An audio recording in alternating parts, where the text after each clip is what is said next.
Kip, what's going on, man?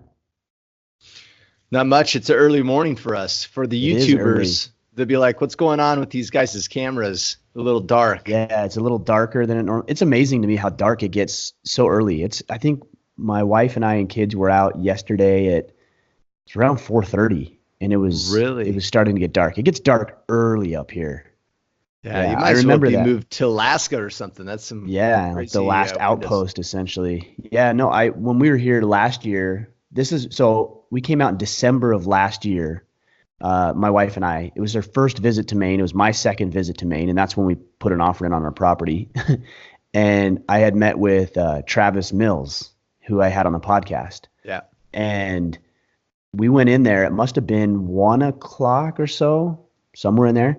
We came out at like 4:30, and it was pitch black by that time. So it's going to continue to get darker earlier, and that's an adjustment. We just had our first snowfall. So my kids were funny because they actually liked shoveling snow last night. And I'm like, man, I better enjoy this while I can because it won't be long before this just wears out and is not a fun thing for them at all. Yeah. 2 weeks later. Yeah. Yeah, I don't even know if they'll make it that long, but we'll see. Right now, I'm That's funny. enjoying the fact that they don't mind pushing snow off the deck and off the driveway and stairs. So we'll take advantage of it while we can. That's funny. Yeah, I When see does the you've got sun? your puffy coat on there. I It must know. be cold up there in Salt Lake too. So I'm actually in Nashville. Oh, Flew in you are? last night. Yeah. Okay. So I'm only an hour away from you now, but Yeah. yeah. Yeah, it's freezing. It's actually really cold. Like it snowed last night, and then the roads are all icy or whatever.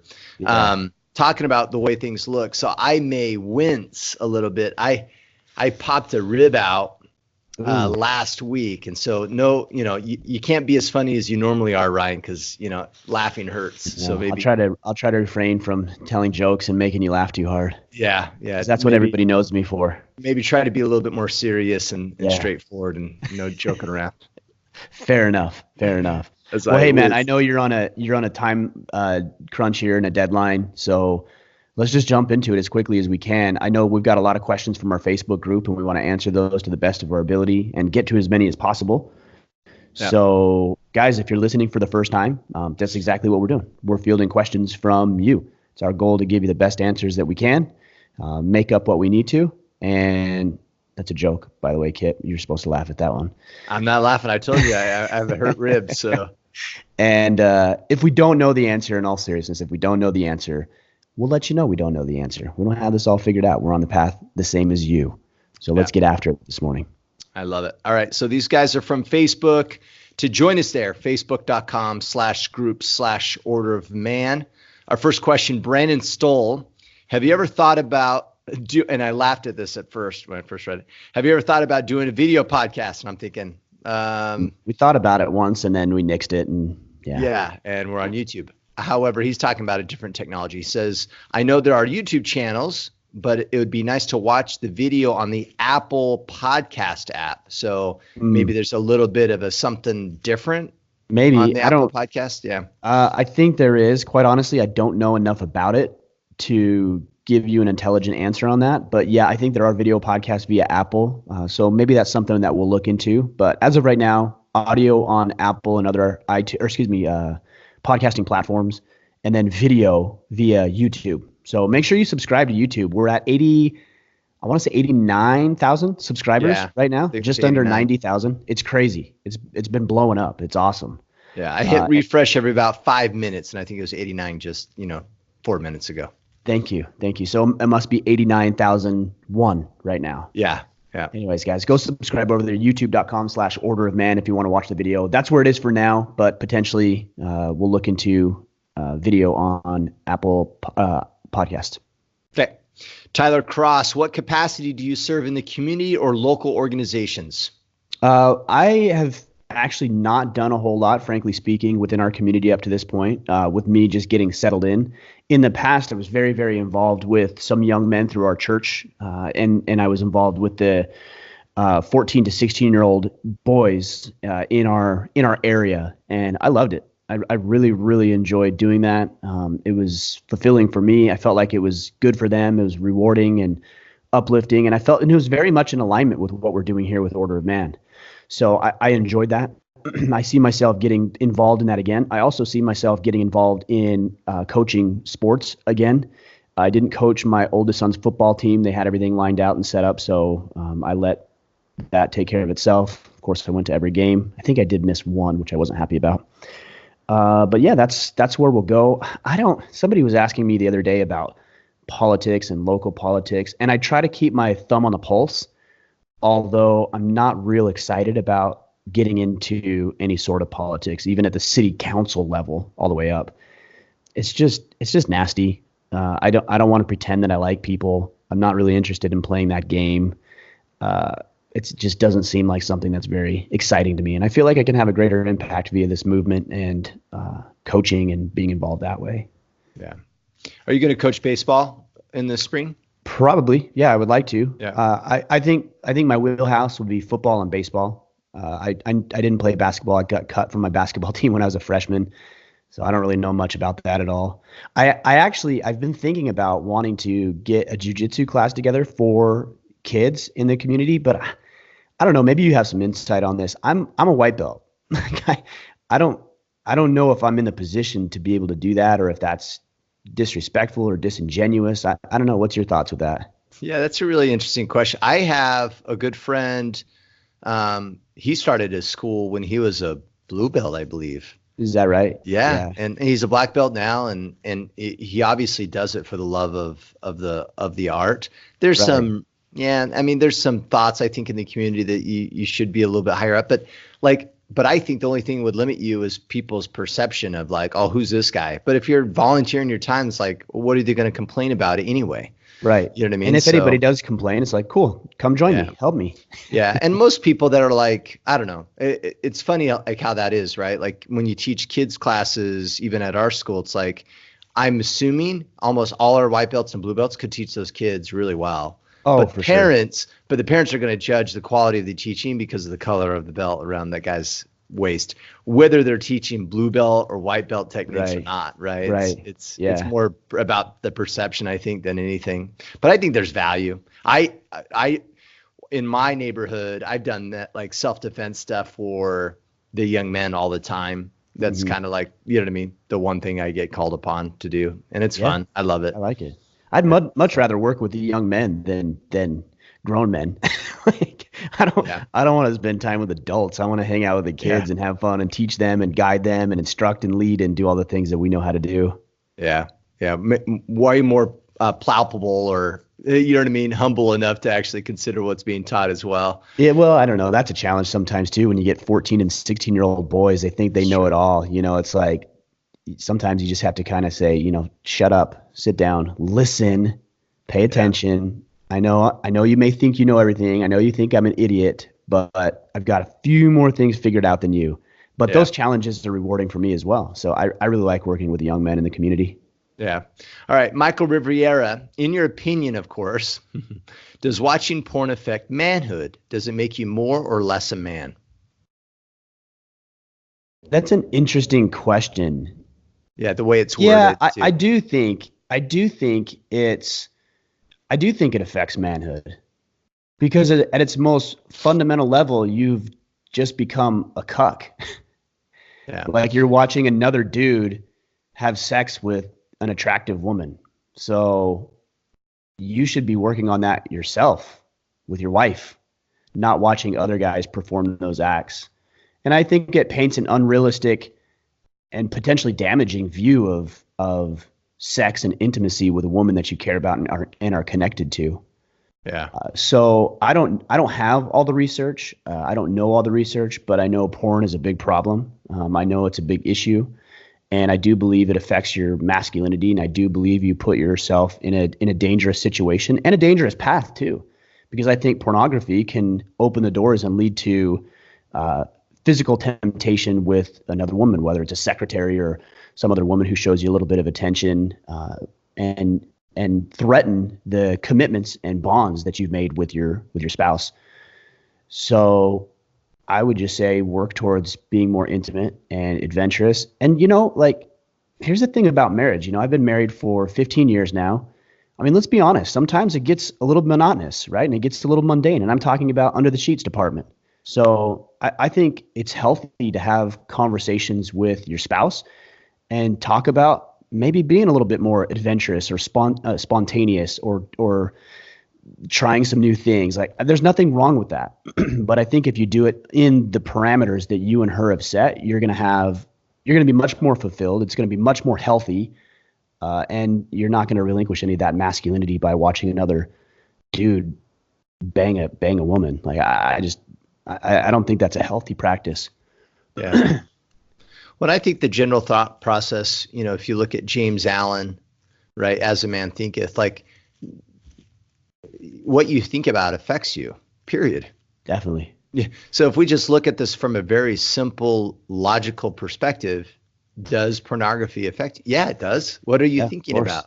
Right. Like Right. it's going to affect who you are, how you show up, what you're pondering about, and those thoughts ultimately lead to action, like they affect you. Well, it's So, interesting. One of the things I haven't really talked about this, but I used to have a slight pornography problem. I don't know if I would say addiction, but I did have a problem. And one thing I noticed is that and this is one of the realizations I came to that helped me stop watching porn, is I would be walking down the street and I would be looking at women differently because I was used to seeing them with their clothes off and having sex in that position. And so I would look at women that I normally wouldn't. I would look at them differently. So of course, like you said, of course that impacts you. The stimulus and everything and all the information that's going into your mind is what is producing your results. So whether it's positive or negative, everything that's going into your brain right now, this moment, is impacting you, is affecting you. Like we don't live in these vacuums where these outside influences don't happen. I know there's this big thing of like 0 Fs and I'm my own man and whatever. Like it's great, cool, sounds really tough. You sound awesome. It's just not reality. Yeah. What's that? What's that company? The new drug, is that the new drug? I think it's what it's called. The new drug. We can look it up real quick, but really, go ahead, keep going. Really interesting movement. I haven't like dived into it all, but like I know that they end up with some statistical evidence around pornography being addictive. They compare it to drugs, and they have a lot of analysis around that. They actually showed up at my son's high school a couple of years ago and did a presentation that parents could come and bring their kids with and stuff. And so anyhow, it may be a resource to check out because that's interesting. I've been intrigued by them anyway. Yeah, it's called fightthenewdrug.org. And I just jumped on the site. It looks like they have a documentary. It says a 3-part documentary series breaking down the science and detailing personal accounts of how porn impacts the brain, the heart, and the world. So probably some good information there. Yep. All right. Tyler Cross, have you thought about speaking at high schools, colleges across the country? Yes, I have thought about that. I don't particularly enjoy traveling all that much. So I turned down a lot of opportunities to speak and to travel and to do that because it would have to be very compelling for me to do in order for me to leave my family. That's the reality. I created this organization and this movement to, yes, help men with the tools and the resources they need to step into their masculinity. But I also created it so that I would have the life that I wanted, which was to be home and to be present and to be available for my wife and my kids. So yeah, I've thought about it, and I've had to throttle back a lot of my ambitions when it comes to the business because there's other priorities. And I've made those decisions consciously, and I've acted in a way that is in alignment with those objectives. So I don't see myself traveling to colleges and universities and high schools spreading this message when I can do it here digitally. I can invite men out here to run in our events, and I could be here and present with my family. Love that. All right, Clay Adar, I'm planning on having a child within the next year. What kind of financial plans, should I be putting in place to prepare? Save money because it's going to be expensive. Kids are expensive. That's the deal. Don't do it, Clay. Don't. Stop now. No, man. Okay. Kids are amazing. Joking. I know you are. But somebody's going to hear that and think that that's serious because that seems to be a common trend. And I think I don't think it's a good thing. I think children are fulfilling and rewarding and uplifting and challenging in good ways. And man, they just bring so much light into the world. I took my kids to the local department store, I guess you'd say. It's not really a department store, but anyways, I took them there and we were They getting don't some have snow department food. stores in Maine, Right. just IFA. Right. Just IFA. IFA. Rennie's. That's where we took them. We took them to Rennie's. That is, oh, that's even better. Yeah. No, Yeah. I love that store. Rennie's is awesome. Anyways, I took them into Rennie's because we had to get some snow stuff because it was snowing yesterday. And where was I going? Now I'm all Oh, distracted. sorry. Financial plans. Oh, Having kids. through the light of the world. Yeah, so we were upstairs looking at the toys and just checking it all out. And there was a couple of workers at the stairs, and they were standing there. And I said, "Oh, excuse me, can we get by?" And they're like, "Yeah." And I said, "There's going to be a big procession," because it was me, my wife, and my 4 kids that had to sneak by these workers to get downstairs. And I just thought I got this little Mickler army and how cool it is. It's challenging and frustrating at times and a struggle, but all these little Micklers in tow is just, I love it. I love it. So congratulations for making that decision. What would I say about getting ready, prepared for finances? Again, save as much money as you can. Definitely pay off as much debt as you possibly can. This is going to apply whether you're having kids or not. Get out from underneath that debt, whether it's taxes or medical debt or consumer debt or personal loans. Get out from underneath that. That's going to help. Get good at budgeting and managing your cash flow. Have a meeting with, I assume, his wife. Have a meeting with your wife every single week about your money, what's coming in, what's going out, where is it being spent, and start getting good at recognizing where it's leaking. So imagine this when it comes to cash flow, and this is like my past life when I'm talking about financial planning. Your cash flow is a pipeline, and at the beginning of that pipeline is cash flow. It's money in from your employment or investments, wherever. So that money comes in, and at the end of that pipeline is the money out. That's your money that you get to spend or have. That's like excess. And then all along that pipeline, there's little outlet valves that go into different payments. So that could be house payment or your car payment, groceries, entertainment, et cetera, et cetera. But all along that pipeline, there's these little cracks in that pipe. And those little cracks are where money seeps out and you don't even recognize it or know that it's there. Yeah. So it's extra expenses on entertainment and dining and being nickeled and dimed on fees at your bank and all these little things that you don't recognize or acknowledge that are there. And it becomes very, very inefficient. So the goal of your cash flow is to make it as efficient as possible, meaning that you account for 100% of your expenses, or your income rather. So you have 100% of your income coming in and you have a place for all of it. Food, groceries, budget, entertainment, dining, mortgage payment, car payment, gas, fuel, et cetera, and also a place to save and invest and put money aside. You should be able to account for 100%. You want 100% efficiency on that cash flow. I would also say, not necessarily pertaining to money exactly, but indirectly, is consider your estate planning documents. So a will, a trust, your advanced care directives, which is your healthcare instructions should you become incapacitated. Those things are important as well. So I would start with those few things, those 4 or 5 items. Have you ever dealt with like investments that your kids use? Like, I remember there was a thing for this, like where you could be investing so much money and then it gets willed to your kids at the age of 18 and then they can use it. Yeah. I don't even know what I'm talking different about. Things. So. No, there's different things. There's like 529E plans. Those are college educational plans. There's some tax advantages for those types of things. You can also set them up an account where it basically is their account, but you're the custodian until they reach age 18. Yeah. I'm not going to get into all the specifics. There's pros and cons of that. If you're interested in that, go meet with a financial advisor, and if they can't walk you through that, meet with a different financial advisor. But I would say this: take care of yourself first. Yeah. It's amazing to me how many people I had when I was in my financial planning practice that would come in and they would ask about these types of plans, and I said, "Well, that's great. We can talk about that. Tell me about your planning." Oh, well, we don't have any money set aside. We don't have a 401k. We don't have money. No cash flow. Yeah. Yeah. It's like, okay, well, I appreciate that you want to take care of your kids, but if you can't take care of yourself, you certainly can't take care of your kids. And there's all kinds of things that your kids can do later. I mean, they can work. They can get scholarships and grants and loans, and like worry about yourself first. And if you want to lend them some money or give them some money from your investment accounts at some point, then you can do that. But that stuff should be ancillary to what you're doing for yourself first. Yeah. Cool. All right. There you go, Clay. All right. Will Luna. What can I do to get my stepdaughter, 11 years old, to be a team player for our tribe? We are engaged with her, show up to all her activities, etc., but her contributions to the overall team are not there. Constant reminder on chores and tasks, won't take responsibility. Thank you, gentlemen, for all you do.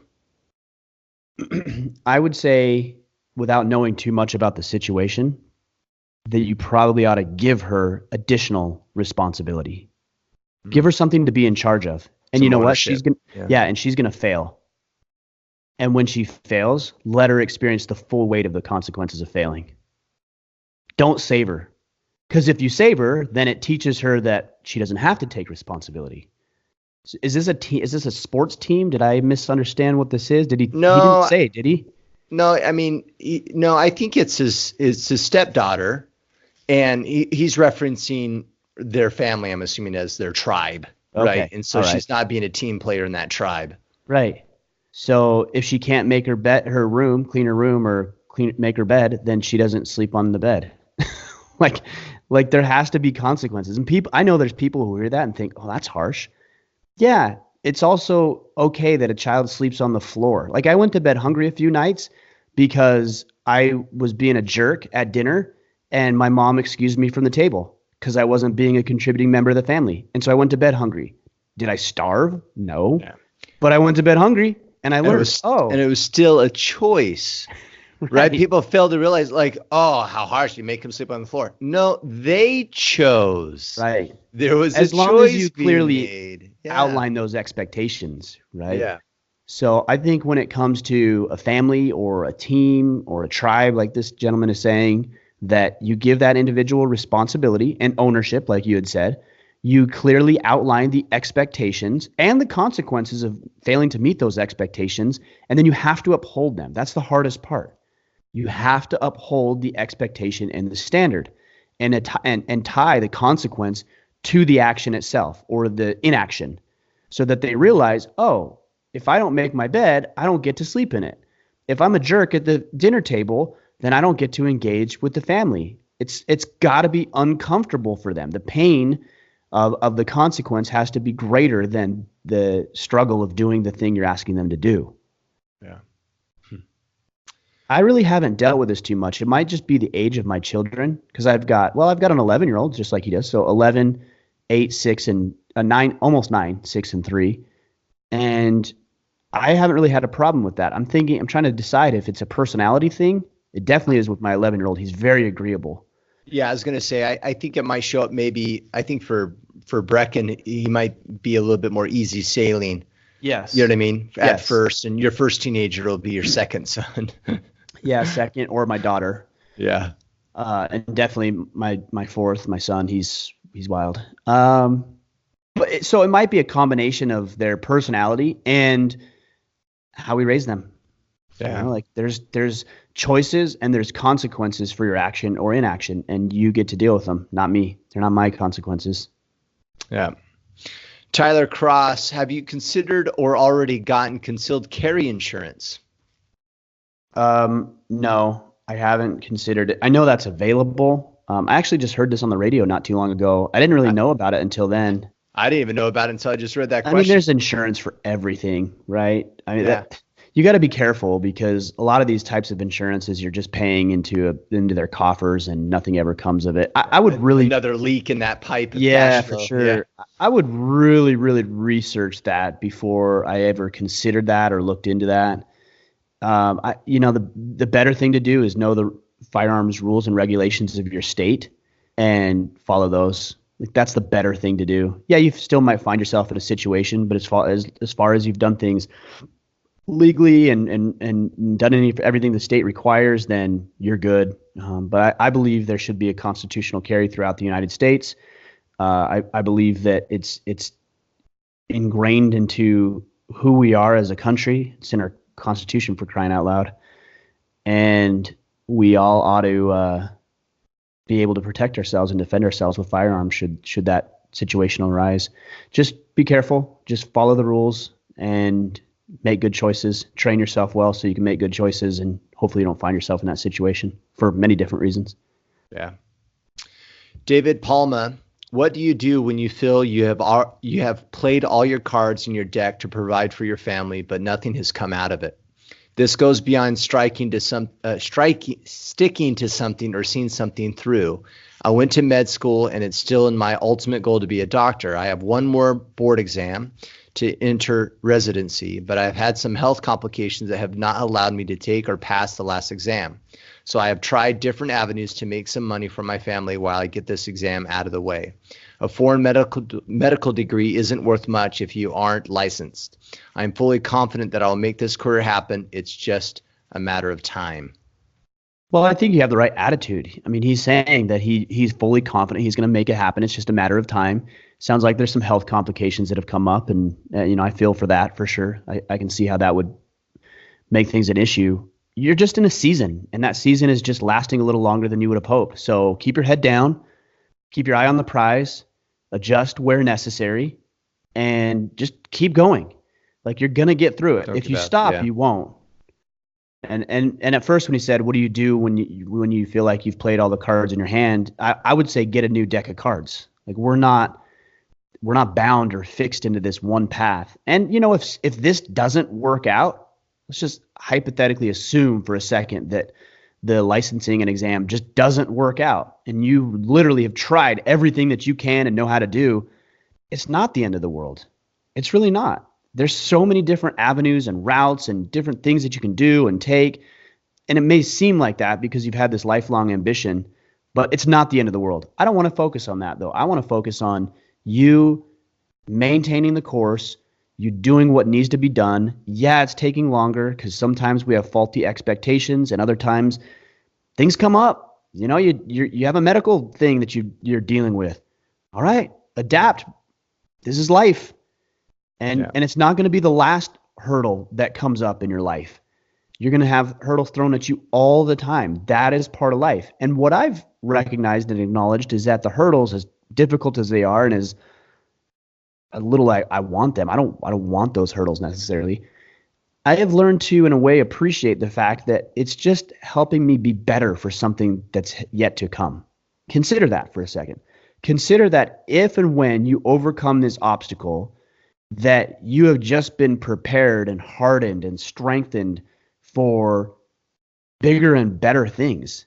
I talked about this in the podcast about elevating your problems, right? If your problems and the things you're thinking about and the things that are derailing you are down here on this scale, on a 1, you're not ready for a 2. You're not ready for a level 2 success because you can't deal with level 2 problems. Yeah. So if you want level 2, 3, 5, 10 success, you have to be capable of dealing with level 10 problems.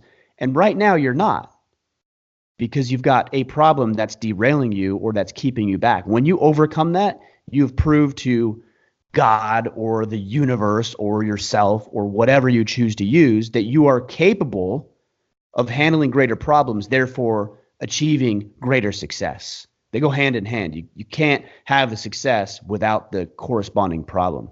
That's why lottery winners, we've talked about this in the past, have such a difficult time keeping the money that they win. Yeah. Because they haven't earned the right to have that money. And so they lose it and they get swindled and they give it away and they make stupid purchases because they don't have the skill set to be able to obtain that level of wealth and keep that level of wealth. Yeah. It's so odd how we have to think about this, or you know what I mean? We all know where growth comes from, trials and hardships, but yet like it's so ingrained to want to be comfortable and not have to deal with those things. I don't know, like I have to remind, we talk about it all the time, and I even have to remind myself like, this is for my own good. Like, why am I trying to avoid hardship? Like, I mean, don't get me wrong, I shouldn't seek it out, but well, maybe I should. You should. Yeah. And not dangerous situations, but demanding and difficult situations so that you can be more adequately prepared for the things that are yet to come. Yeah. It's just interesting how the human behavior is comfort. all Right. the time. It's I the think simple that's, road. yeah, I think that's just, I mean, we have a lot of creature comforts, you know, when it gets cold, we turn the heater on and how, you know, we were in London last week and it took us 5.5 hours to fly to London. Like, how amazing is that? I know. That Right. was And then, months. yeah, Yeah. yeah. And then we toured all the castles and the Tower of London and, you know, to see even what the condition kings were living in was like, oh, this is brutal compared to what we live in now. So Yeah. it's pretty amazing what we have, but we need to consider that the comforts that we have might be a great enemy of ours to our well-being and our growth. Yeah. CJ Vanek, I work with a guy who is very difficult and wants everything to be done his way, even if it isn't the safest and most efficient way. I know he will not listen to me. It is better to keep pushing against his stupidity or just knuckle under and try to avoid him. Well, it depends on the hierarchy of who this guy is. If he's a guy, if he's at your level, let's say, then you need to appeal to the higher ups. And I'm not saying rat this guy out or throw him under the bus, but I'm saying that you need to prove yourself capable of leading the project or the task. So the upper level management looks at you and says, "Hey, you got the lead on this one." Right? So that's what I would do in that situation. What would I do if he's above me? I would let him do his thing and I would try to help him win where I could. And I would look good in his eyes and I would try to gain favor in his eyes, not by being a brown noser, but by doing the work well and helping him win. And then gradually you might earn his level of trust. Now, if you're in a dangerous situation, you may need to go up the chain of command so that you're not putting him, yourself, or anybody else at risk. That's something entirely different. But if it's not dangerous, it's just inefficient and ineffective, help him win. Show your leaders that you should be the guy calling the shots, and consider looking for new employment. Yeah. I wonder for CJ if there's ever an opportunity here where you guys can divvy up tasks so then that way his inefficiencies aren't affecting you per se as much. And you're saying, okay, I'm going to tackle this over here. You tackle that portion. We come together. And then that way you're not necessarily affected as much by the things that he's doing, but you can still have that value of being efficient with your tasks in particular. So I wonder if there's some opportunity there to kind of divvy up the work. Yeah. Yeah. I think there's a challenge here if you just continue to do it his way, especially if he's at your same level. Yeah. Because if the project fails, he's going to throw you under the bus. Yeah. Right. So you've got to find a way to stand out, to shine, to excel, and really prove to your management that you're the guy who should be making the calls. Yeah. And there might be some value here too to understand, like, why does he want to do it that way? I know, I mean, it's really simple for us to say. I mean, obviously we have like two sentences here to describe this guy that you've been working with. So he's such a jerk. I hate this guy. Idiot. But maybe you're wrong. Yeah. Maybe he's right. Yeah. Good call. So consider it. Or maybe he's focused on like it's inefficient, but maybe quality is really important to him. And he wants it really done perfectly. And maybe he's been told by management that take your time, just make sure it's perfect. And you're seeing it as like, this is highly inefficient, wasting our time. Like, so maybe understand a little bit more why he's doing it different. Yeah, those are good. Those are good perspectives. Also, maybe it's his ego. I mean, if he really is this way, it's not to dismiss what you just said, but if he really is this way, he's probably ego driven. Okay, well, good. That's good to know. Feed into his ego. Yeah. Simple. Totally. Play the game. Right. JF Bauman. I can't go to all my daughter's school and extracurricular events without missing work or limiting personal downtime. I'm fortunate to have the flexibility to give up time at work and obvious personal time, but how do you prioritize which kids' events to attend? Pick your favorite kid. I'm making you laugh now. That was good. That was pretty good. You just do it. That's it. You just You just do it. Like you're overthinking this. Like if you went to little Billy's baseball game last week, go to little Susan's dance recital this week. Okay. Do your I mean, best. you can't do it all. Explain to your kids why you can't do it all. I don't know if your wife is in the picture. If she is, then you divide and conquer. There's been Yeah. times where wife's gone to my son's baseball game and I've gone to my daughter's soccer game. And so we both couldn't see it, but we both took pictures. We both supported and let our kids know that they were loved and had support. But these are things you shouldn't overthink. You should I do believe that you should carve work time out and personal time out to attend your kids' things. For coaching, for example, I would love to coach all of my kids' teams. I can't. So one year I'm going to coach my oldest. The next year I coached my second, and so on, because that's what they need from me. And it was hard to make those decisions, but it's not really supposed to be easy. You just give love and attention to all of them as best you can, as equally as you can, divide and conquer with your spouse and your partner, and make it work. Yeah. I think the key thing that you said, Brian, is attention, right? Like ultimately, why do you want to go to the event? What's the purpose? The purpose is so your kids know that you support them. Okay, well, if you can't make it to the event, how do you support them? Right? Mom records the video. You come home, you sit on the couch, and you say, "Oh, mom recorded your thing. Come sit down. Let me watch how you did." Right. And you watch it together, so they see your excitement of you watching them perform or do their event or whatever. And guess what? You didn't have to be there, but they saw your excitement. You communicated your excitement.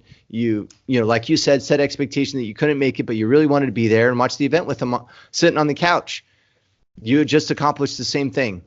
So I think it's get down to why it's important that you go and figure out how do you address that in maybe another way when you have to divide and conquer. Yep. I like it. All right. Zurich Mraz, Movember, mental health in general. So I'm going to totally pull audible. So I was talking to Cody, and he's going to put together a Movember Order of Man page. Should we bring it up on the podcast? Yeah. Do you know what it is? Like the URL? No, I don't. But we'll share it on the Facebook group. Okay. Yeah, that'd be great. Is that cool? All right. Yeah. Did that guy have a question about Movember? No, I think he just wanted us to talk about it. There you go. Yeah. What do you do? I don't. What's the thing? Do you know? Movember? Yeah. I think it's just raising money towards I thought it was actually towards mental. It's a fundraising for men's mental health. Yeah, okay, remember you don't shave for November, you get a beer. I'll do that. I won't shave for November. Ryan's good to participate. I think you're supposed to shave it at the beginning of the month, which I'm not doing that. Yeah, I don't know, just whatever. Sure. Okay. If we want to create a page, then cool. If you want to do it yourself, that's cool. Whatever. I think to provide value to Zurich's statement here is get involved. If there's something that moves and inspires you, run with it. Yeah. Whether it's sharing the Order of Man podcast because you appreciate what we talk about here, or whether it's increasing mental health and raising money for some other event. I love that people kind of get connected to something and they kind of think beyond themselves and try to drive and provide value in a way. So if that's something that interests you, run for it. The only problem with that movement is it's just for November. So what are you going to do the other 11 months of the year? But yeah, I mean, there's probably other things to do within the organization because I think Cody's pretty involved in it. But yeah, I think, like you said, if it inspires you and you want to get going, then by all means, do it. Okay. Well, we'll post something about Movember on the Facebook group. So if you guys aren't there, join us there, facebook.com/group/Order of Man. And if you are there, look for a post. Cool. Sound good? All right. Sam Johnson, what advice do you have for men who work in white collar environments dominated by women? Be the best whatever you can be. Which would be the same whether it's not dominated by women or not. So who cares? It's kind of a weird question. No, I mean it might be, but just be the best whatever, insurance salesman or doctor or nurse or I don't know, whatever your thing is. Like, just be the best at it. Women obviously, generally speaking, are going to be a different personality than men. So you're going to have to deal with that. You're going to have to probably deal with a little bit more potentially gossip. There's things. So you recognize it, you acknowledge it, it's there. Otherwise, you wouldn't have asked the question. So just play the game, be a good employee, do the best you can, help them win, finish your projects and your tasks, and help the organization succeed. The end. Cool. Daniel Wires, raising a bunch of boys, how are you bringing them into manhood and dealing with the teen years? Fortunately, I don't have a teenager yet, so I haven't had to deal with that. But I just stay involved. I stay very active. We go camping and we go hiking, and my oldest son and I worked out in our front room last night. We're gonna go hunting this weekend. Like, we just do things together. That's what I would say. And I actually heard something very interesting from Dennis Prager just yesterday as I was listening to his podcast, because somebody asked a similar question, and he said, the standard answer is to be an example. Yeah. And that's good. He said the problem is it falls short. And the analogy that he used is, he said, imagine that I'm a great pianist and that I want my son or daughter to become a great pianist as well. Can I teach them to be a great pianist by being a good example, by being a good at playing the piano? Yeah. No, of course not. It's not enough to just be a good example. You have to actually teach as well. And through the lessons and your example, that's what helps that individual thrive into something that you'd like him to become. It's the same thing with our kids, with our sons, for example. You be a great example of what it means to be a man. You be the protector, the provider, the presider that we're all working to become, listening to this podcast. You be that individual, and then you help your sons connect the dots. This is what it means. This is why we work out. This is why we hunt. This is why we provide. This is why we train. This is why we do read books. This is why we do everything that we do. This is why. So that we can be the men that we're supposed to be, and we can lead, and we can protect, and we can provide for our loved ones and ourselves. Connect the dots for them, teach them those lessons, and then be the example so that they see what they can strive towards. Yeah. And back to your original point, Ryan, I'm assuming what you're saying is, and by spending time with your son, that creates those opportunities for you to teach, for you to be an example, to show them the way. Like, that's not going to happen if you're not hanging around your son at all. And then all of a sudden you're like, all right, lesson number 5, let me read it off to you. When these things happen, this is what you do. Like, it's just not going to be as effective. And, right. And we're boys. We already know this. That's how I learn. Most boys learn through action in the process of doing something, and those opportunities present themselves strictly by spending time with your children. And I would say, again, to reiterate this, it's not enough just to spend the time. You have to connect the dots. Yeah. Take jiu-jitsu, for example. If I'm rolling with my children, I mean, I could dominate them, right? Obviously, because I'm bigger, and maybe not. Kip's like, I don't know if you can. I don't know. Okay, so, but if I do a move and I don't teach them, okay, here's why you got into that position. Or, hey, when you're in this position, try this.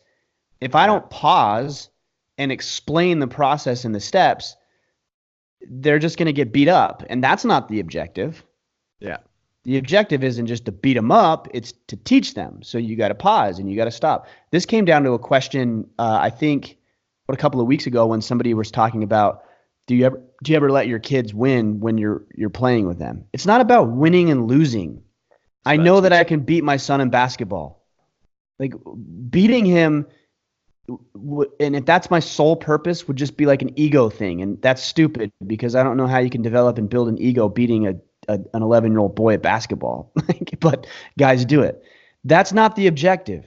The objective is to help them learn the game, learn the skills of life, get better, and be able to apply the lessons from sports to life. Sometimes that requires you going hard. And other times it requires you easing up, pulling back on the reins a little bit, and explaining things and teaching fundamentals so that they can improve. Just use some discernment as a man and figure out what's going to be best for your sons, and daughter as well. Cool. All right. Last question. Is that cool? Sure. I know you got to get going, so. All right. Chris Bitters. Better be a good one. Well, it's a maybe. We'll see. When are your shirts and hats going to be made in the USA? So I'm assuming he's asking about. I lost your audio, it sounds like, Kip. Yeah, sorry. Oh, there we go. So I'm assuming this comes down to, is Order of Man gear going to be kind of funneled through Origin eventually, is kind of what I'm assuming the question is. The shirts and hats will be made in America when they have the best quality. I mean, right now, the shirts and hats we use are the best.